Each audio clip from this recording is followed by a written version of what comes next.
We'll go to Sky News. Beth Rigby. Just a couple of questions. Prime Minister, 2 weeks ago you said the intelligence was particularly gloomy when asked about the inevitability of a Russian invasion into Ukraine. Since then, the combination of the threat of sanctions, deploying troops to Eastern allies, diplomacy has failed to de-escalate this situation. Are you coming to the conclusion that President Putin actually wants this war? And to the Secretary General, you just said that this was a dangerous moment for European security. Different allies from France to the UK to the US are taking slightly different approaches to dealing with Russia. Are you concerned about these different approaches sending mixed messages to Russia? And are you worried that differences between partners could hinder any NATO deployment? Thank you. Thanks very much, Beth. Look, I think that this is, to answer your question directly about what I think is going on in Moscow and the calculations that are being made there, I honestly don't think a decision has yet been taken. But that doesn't mean that it is impossible that something absolutely disastrous could happen very soon indeed. And our intelligence, I'm afraid to say, remains grim, and we're seeing the massing of huge numbers of tactical battalion groups, tactical groups on the borders of Ukraine, 70 or more. This is probably the most dangerous moment, I would say, in the course of the next few days, in what is the biggest security crisis that Europe has faced for decades. And we've got to get it right. And I think that the combination of sanctions and military resolve plus diplomacy are what is in order. And everybody understands you ask about whether we're at one across the West on sanctions. I think increasingly, actually, we are at one. And I think that I congratulate Olaf Scholz of Germany on the way he's been able to move towards a tougher position on Nord Stream 2. Difficult, though, obviously, that is for Germany and for the German economy. I think that the UK has been able to help to bring people together with an automatic package of sanctions that would hit Russian commercial and strategic commercial interests. The tougher those sanctions are, the more automatic they are, the more chance we have of deterring what I think would be an irrational response. But what we're also doing is ensuring that we have we engage the Russians' attention, we occupy their bandwidth, and we get ready all over the eastern frontier of NATO. And that's why Jens was kind enough to mention all the things that we're doing. We're supporting Operation Cold Response up in the north, in the Norway area, with the HMS Prince of Wales, 16 Air Assault Brigade. In Estonia, we're doubling the presence at Tapa, the enhanced forward presence at Tapa. In Poland, we're adding, where I'll be going shortly, we're adding another 350 troops from 4-5 Commando. We're doing air policing in Romania, increasing the number of Typhoons that we're deploying out of Cyprus by a squadron of Typhoons, and we're sending ships to the Eastern Mediterranean and the Black Sea, an OPV and a Type 45. And that's, as I think, as Jens referred to, we're also putting on standby 1,000 troops in preparation for a humanitarian crisis that may take place on NATO's eastern frontiers. So we're getting ready we're making military preparations, we're getting ready economic sanctions, but we're also willing to talk. And I think Jens summed it up very well in what he said. There are some things that are non-negotiable. That's the idea of a Europe whole and free. That's the idea that NATO must have an open door policy, that the people of Ukraine must be able to aspire to NATO membership. And then, of course, there are things that it would be sensible to talk about, and things that NATO and the UK, the US, everybody is willing certainly to discuss. And they include transparency about NATO exercises, about NATO force posture, about the stationing of missiles, making progress on, certainly, as Jens said, on the INF area where Russia is in breach, and making progress on intermediate nuclear missiles. All those are subjects for discussion, and far, far better to begin a discussion now than to have a catastrophe. So that's what we're pushing for, and there's a lot of effort going in on all those fronts. But Beth, whether it's going to pay off now, whether we're going to be successful, I simply can't say.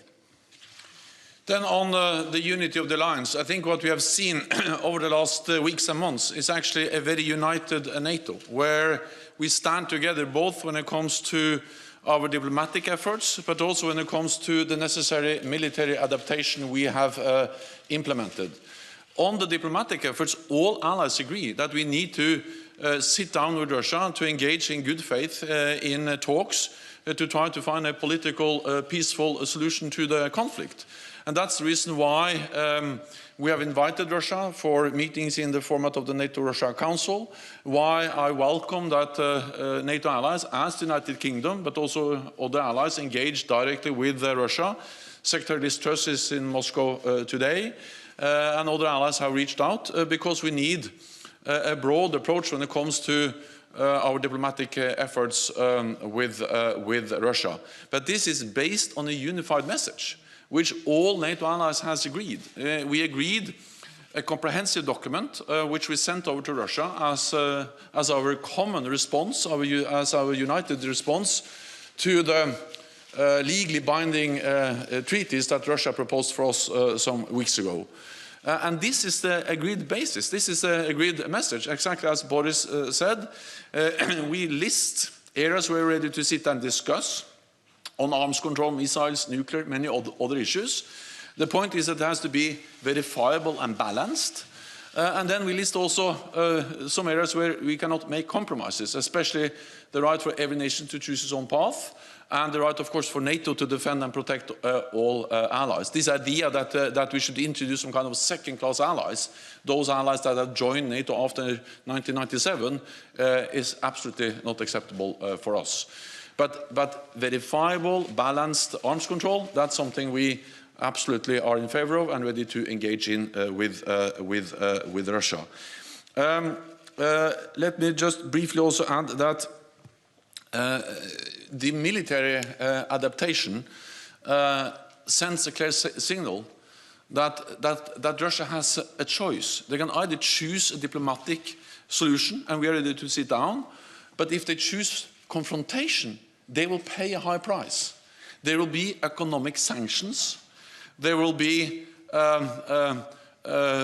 increased NATO military presence in the eastern part of the alliance. UK is really an important part of that. Already announced new deployments on top of what UK has already deployed in the eastern part of the alliance.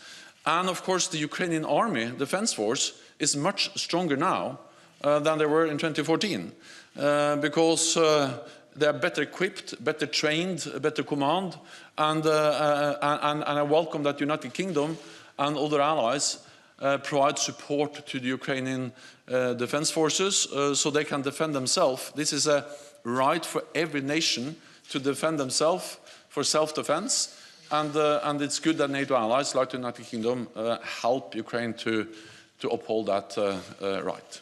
We'll go to Laura Kunsberg from BBC. Thank you very much. Prime Minister, how much further are you prepared to commit the UK on top of what's already happening? Would you, for example, in the case of an invasion, give UK military support to some kind of insurgency?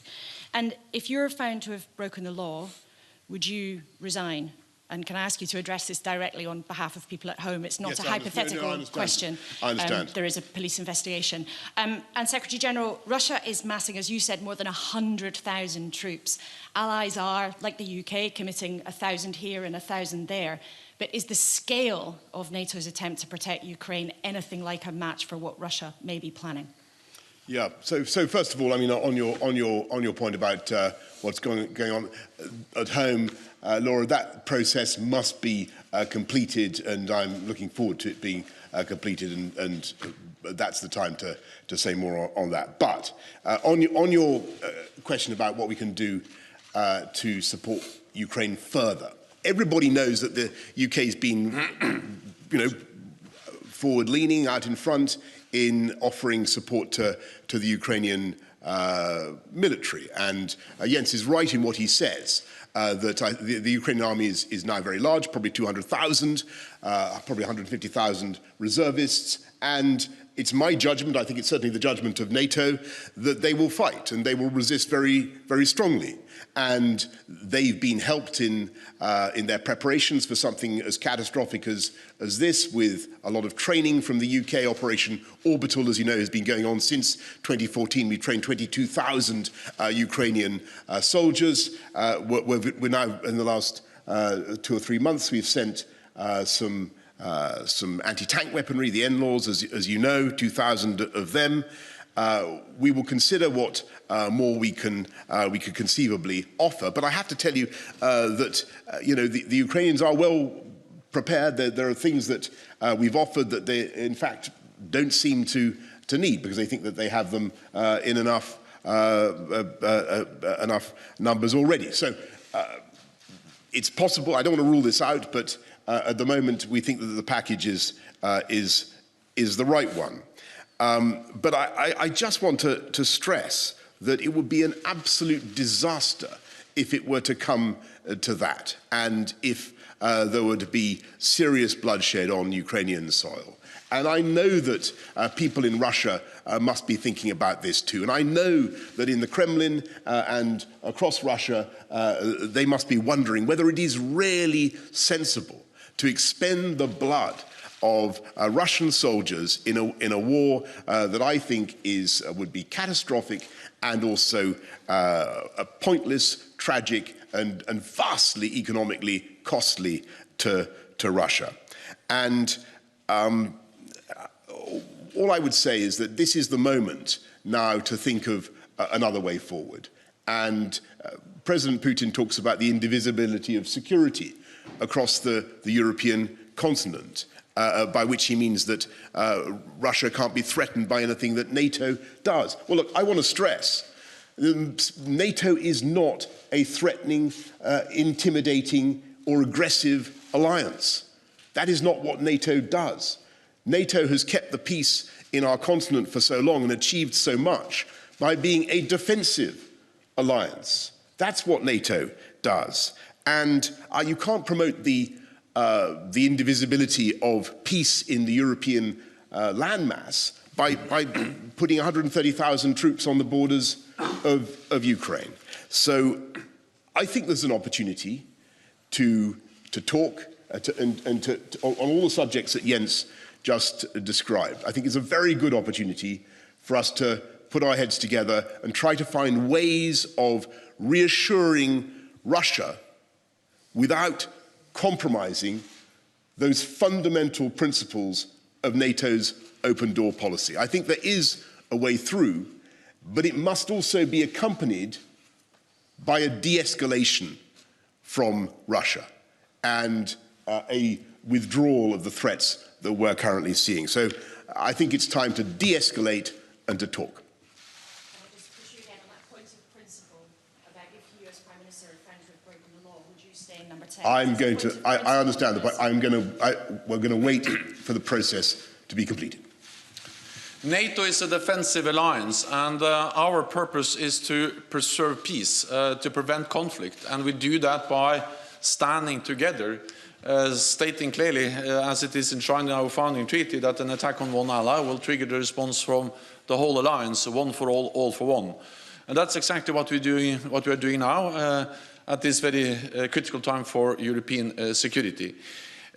And the question was whether we are doing enough. Well, I think we understand that we are doing many things at the same time. First of all, we have already increased the presence in the eastern part of the alliance. With more troops, with battle groups, also with the UK aircraft or carrier strike group, and also an American carrier strike group, and more ships, more planes, the increased presence in the eastern part of the alliance. Second, we have increased the readiness of forces so we can quickly reinforce if needed. This is NATO response force, but that has been augmented by announcement from the United Kingdom, from the United States, from Denmark, from other countries, who have made it clear that they are ready to assign more troops to the NATO response force so we can reinforce quickly if needed, and we have increased the readiness of these forces compared to their normal readiness levels.